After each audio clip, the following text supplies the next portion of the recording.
Hey, true believers, Englentine here with a review of Eternity Girl number 2. Now, I did give an okay review to the first issue. I thought it was decent. Had places to go, of course. Think the art's interesting.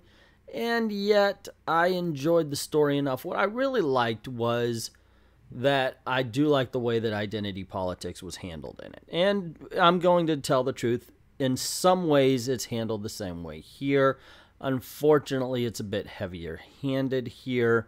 I can't recommend this issue as well as I could the first. For one, it's the same story as the first issue. We're getting same information. We do get a little bit more of the origin story of how she came about to be the way she is.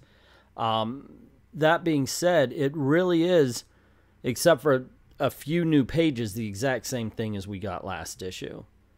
There's no moving forward. It feels like it's stagnant. And of course, this is only the second issue. Maybe third will pop up and take us somewhere different.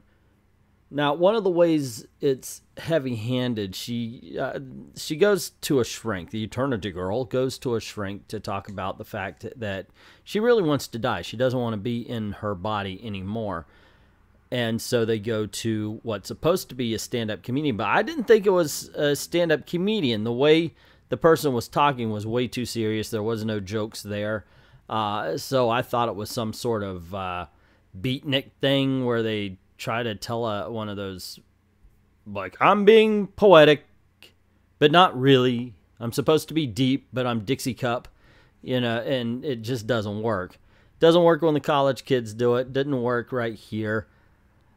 So what we ended up getting was preached at, because it didn't even feel like the person on the stage, the supposed comedian, was talking to the people in the audience.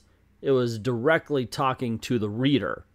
And that's when this kind of thing gets heavy-handed. You want it to be more natural, more organic from the story itself, and it really just feels like it just comes to a grinding halt to get this information out there, to have basically Mags Versaggio talk to us about what she feels as far as body shaming is concerned. And like I said, it just doesn't work. It does not fit the story. It's more heavy-handed. I wanted to like this book because I like to root for the underdog. And I know in the crowd here in the comic book community, because of a tweet, we all, oh, it's Mags Versaggio, have to have her fail. No, I would really like to see everybody just smack us in the face with good stories. Seriously. Oh, that person's evil. Yeah, well, here you go. Smack, there's a good book. What are you going to say now? Because then it's a challenge. And I like challenges. I would love all of them to prove us wrong with good books. So I was on Mags' side on this one. I really wanted this to be as good as issue 1 or better. And unfortunately, I have to say, now it's not horrible. Don't get me wrong. It's not a horrible book. It's just not as good as the first issue. And I really do hope the third issue and forward reverses course, because next issue, if I do a review of it, I want it to be a positive review. And you know what? I'm going to promise you, if you see a review of Eternity Girl number 3, it will be because it's a positive issue. If you don't see it, then wait for the Marvel versus DC, because it's going to be probably in the bad column. But yeah, like I said, I'm rooting for it, but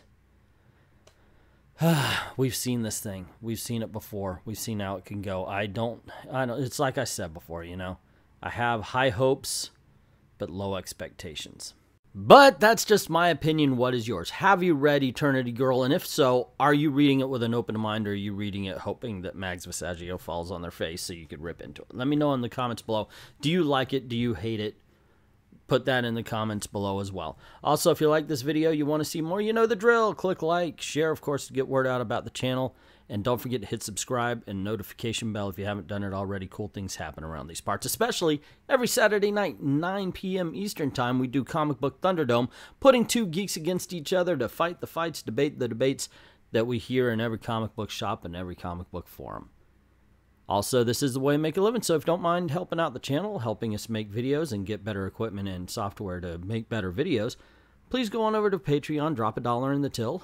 And I'd like to thank everybody who's already done that. And to everyone, all of the true believers, we say thank you very, very much for watching.